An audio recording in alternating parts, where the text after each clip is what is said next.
Le Sahara occidental est un territoire grand comme la moitié de la France, avec une population de 73 000 habitants en 1974. Dès 1966, l'ONU a demandé la décolonisation de ce territoire qui était une colonie espagnole.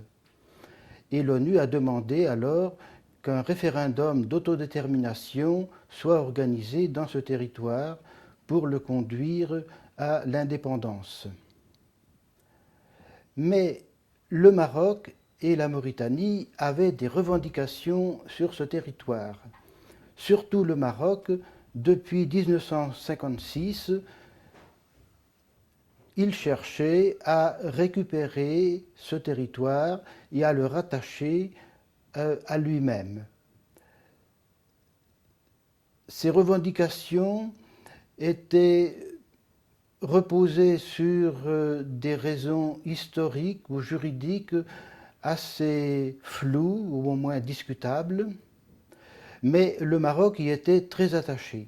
Dans ces conditions, l'année 1975 a été décisive. C'est cette année-là que le conflit a commencé. En effet, répondant à la demande de l'ONU, l'Espagne envisageait l'autodétermination de ce territoire et préparait un référendum d'autodétermination. Et à cet effet, elle avait organisé un recensement de la population. Naturellement, cela a inquiété le Maroc, qui voulait au contraire que ce territoire soit rattaché à lui-même.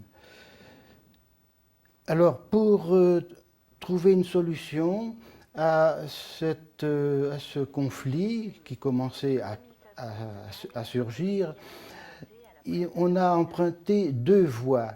D'une part, l'ONU a envoyé une mission de visite dans le territoire en mai et juin 1975. Et d'autre part, la Cour internationale de justice de La Haye a fait un avis consultatif concernant le droit applicable à ce territoire. Et ces deux organismes ont abouti à la même conclusion, à savoir qu'il fallait permettre à la population sahraoui d'exercer son droit à l'autodétermination. Aussitôt, le Maroc a réagi en organisant ce qu'on appelle la marche verte, c'est-à-dire environ 300 000 marcheurs qui ont pénétré dans le nord du Sahara pour faire pression sur l'Espagne. Alors cette marche verte a réussi car l'Espagne a cédé aux revendications du Maroc et cela a conduit à l'accord de Madrid en novembre 1975. Et dans cet accord, l'Espagne accordait au Maroc et à la Mauritanie l'administration de ce territoire. Cette marche verte a consisté à rassembler un grand nombre de Marocains, environ 300 000, dans le sud du Maroc, et à les faire pénétrer au Sahara en franchissant la frontière du nord, en s'avançant de quelques kilomètres à l'intérieur du territoire, mais c'était une marche pacifique, évidemment, les gens n'étaient pas armés, et il s'agissait de faire pression sur l'Espagne, ce qui a parfaitement réussi. Il s'agissait de faire pression sur l'Espagne pour empêcher que l'Espagne organise un référendum d'autodétermination et pour que le territoire revienne au Maroc. L'objectif n'était pas caché, il était absolument clair et tout le monde l'a bien compris. C'était une marche pacifique, assez bien organisée du point de vue matériel et logistique, car il faut prévoir que pour 300 000 personnes, il faut les transports, l'alimentation, les tentes, etc. Donc c'était bien organisé, c'était sans doute préparé depuis longtemps, et l'opération a fort bien réussi. C'était à la fois des gens du sud du Maroc et aussi du nord qui soutenaient la politique marocaine sur ce point, car il y a un soutien très large, quasi unanime, de la position marocaine sur ce sujet. Cette revendication du Maroc sur le Sahara occidental est très ancienne. Elle a commencé immédiatement après l'indépendance du Maroc, dès 1956. Et tous les partis politiques étaient favorables à cette position.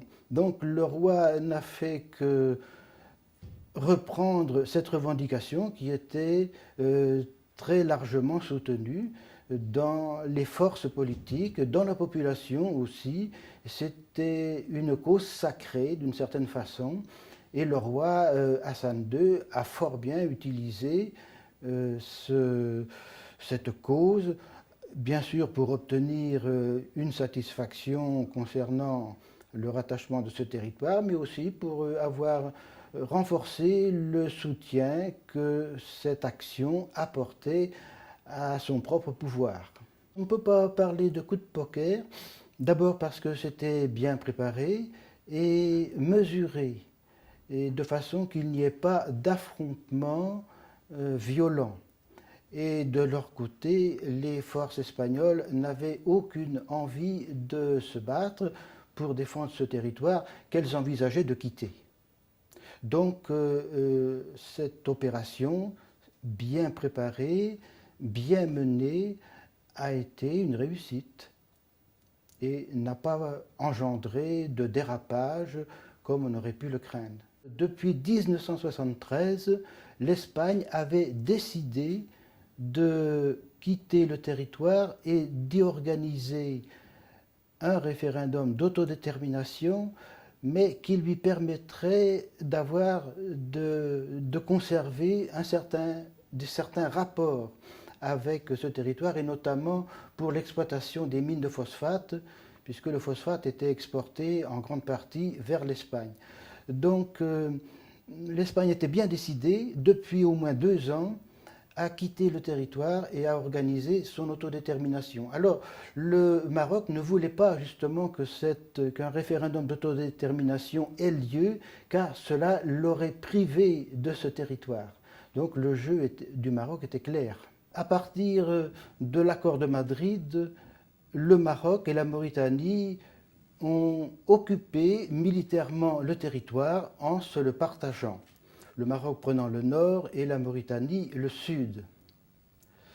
Mais ils se sont heurtés rapidement à un mouvement nationaliste qui s'appelle le Front Polisario, qui, lui, a été créé en 1973 et qui réclamait l'indépendance du territoire et l'exercice du droit à l'autodétermination par un référendum.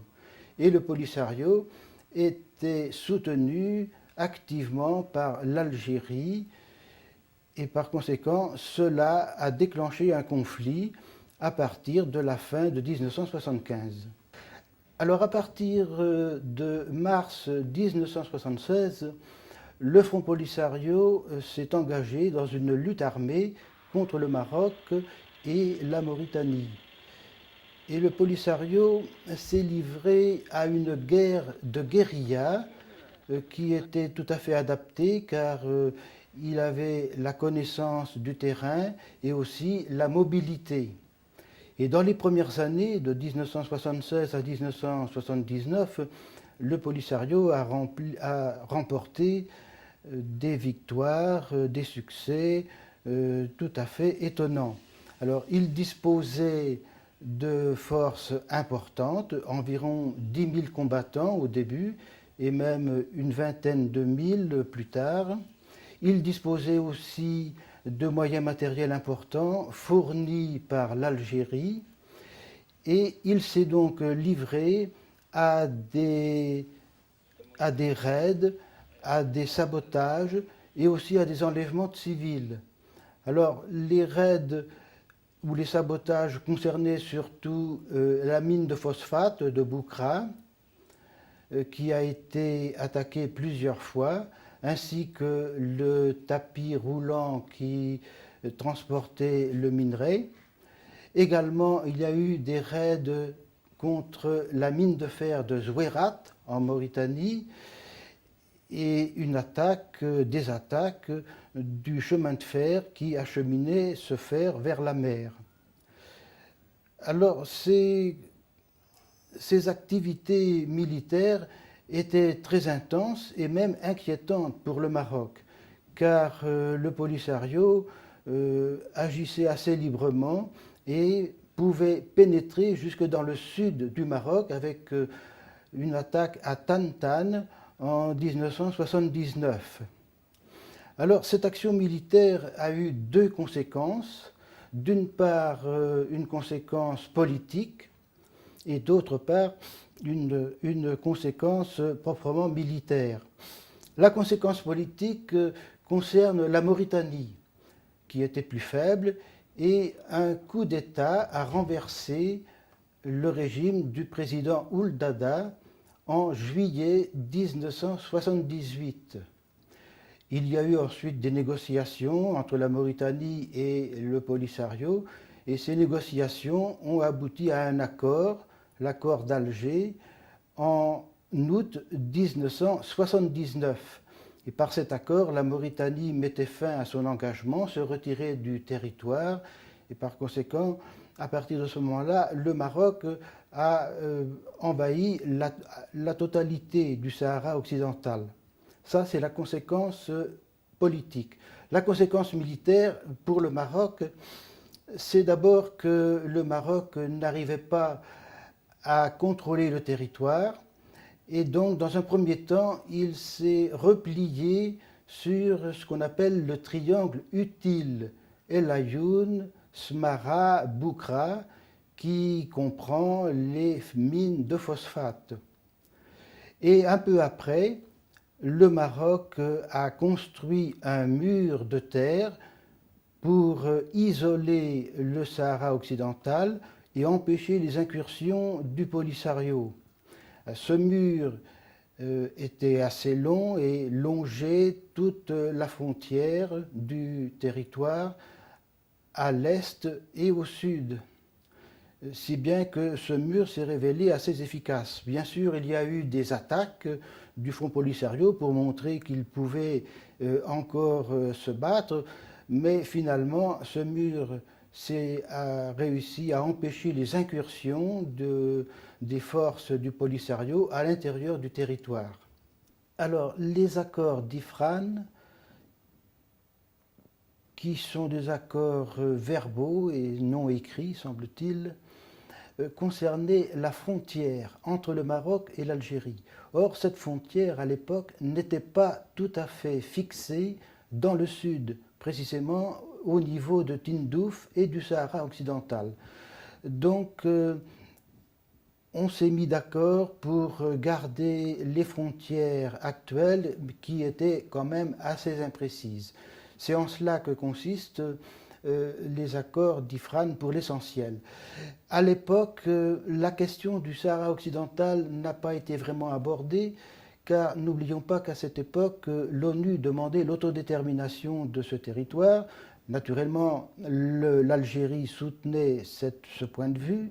Le Maroc affirmait aussi ses revendications sur ce territoire, donc les deux positions étaient juxtaposées sans s'opposer vraiment.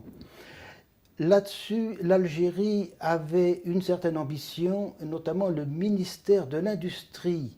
À l'époque du président Boumedienne, ce ministère de l'Industrie était ambitieux et avait des vues tout à fait ambitieuses concernant les mines de fer de Garat Djebilet qui se trouvent dans le sud de l'Algérie.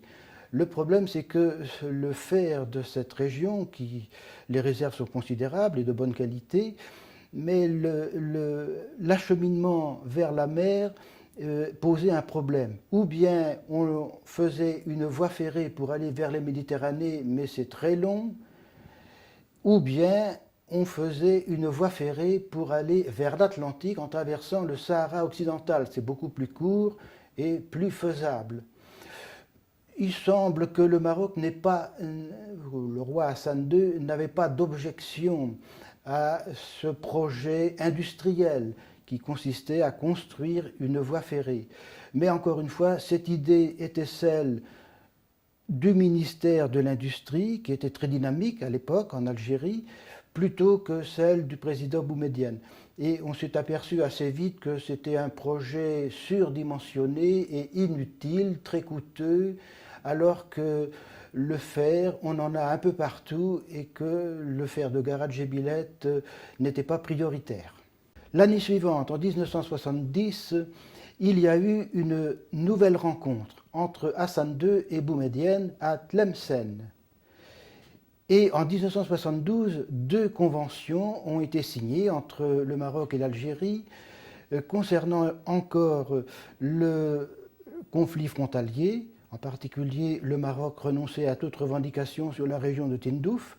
Et l'autre convention prévoyait une coopération économique avec la création d'une société d'économie mixte de façon à exploiter le fer de la mine de Garadjébilette en Algérie et d'acheminer le minerai par chemin de fer vers l'Atlantique en passant par la région de Tarfaya. À l'époque, le conflit n'existait pas. Le conflit du Sahara occidental n'existait pas. Il s'agissait de se positionner en fonction des données actuelles. Il n'y avait pas d'opposition réelle entre le Maroc et l'Algérie sur ce problème, puisque ce problème n'existait pas. Au contraire, il y avait des perspectives de coopération, notamment économique, et aussi le souci pour l'Algérie de régler le problème des frontières, qui n'était toujours pas fixé dans le sud. Et ça, c'est dû aux colonisateurs français qui... Oui, le colonisateur français n'a pas jugé utile de fixer ses frontières avec la Mauritanie et même avec le Sénégal, car à l'époque coloniale, la France envisageait un grand ensemble allant de Dakar à Alger, et par conséquent, les frontières étaient un problème secondaire. Oui, c'est un désert, mais qui comporte des richesses assez importantes. Et ces ressources sont principalement de deux sortes. D'une part, les phosphates, et d'autre part, la mer, avec la pêche. Alors, concernant les phosphates, il y a un gisement très important d'environ 250 km², répartis en 5 zones, et la zone de Boukra est la principale de ces zones. Les réserves de la zone de Boukra sont de 3,5 milliards de tonnes, et l'ensemble du gisement semble avoir des réserves d'environ 10 milliards de tonnes, c'est-à-dire plusieurs siècles d'exploitation. Alors, cette exploitation a commencé avec l'Espagne en 1972 et en 1975, l'exploitation produisait environ 2,5 millions de tonnes, avec la possibilité de produire environ 10 millions de tonnes par an. Donc c'est quelque chose de considérable, et d'autant plus que le Maroc est lui-même un grand pays producteur de phosphate, et par conséquent il est très intéressé par ces ressources. Pour l'essentiel, les 3/4 environ, le minerai de phosphate est exporté vers l'Espagne où il est traité, et c'est toujours ainsi. Ça, c'est la première ressource tout à fait importante. Il y en a une deuxième qui se trouve dans la mer, sous les diverses formes de pêche, car il y a deux sortes de pêche. Dans le banc saharien, ce banc saharien qui est très vaste, environ 150 000 km², un banc saharien qui est très diversifié. Il y a au moins 190 espèces de poissons, plusieurs dizaines de mollusques et de crustacés, langoustes, crevettes, etc. Et donc c'est très intéressant tout ce qui se trouve dans la mer, soit dans les eaux territoriales, soit plus loin au large. Car il y a deux sortes de pêche. La pêche artisanale, à proximité des côtes, dans les eaux territoriales, et qui est faite par des petits bateaux, essentiellement les Espagnols au moment de la colonisation, et ensuite les Marocains, car beaucoup de Marocains sont descendus au Sahara et pratiquent cette pêche artisanale.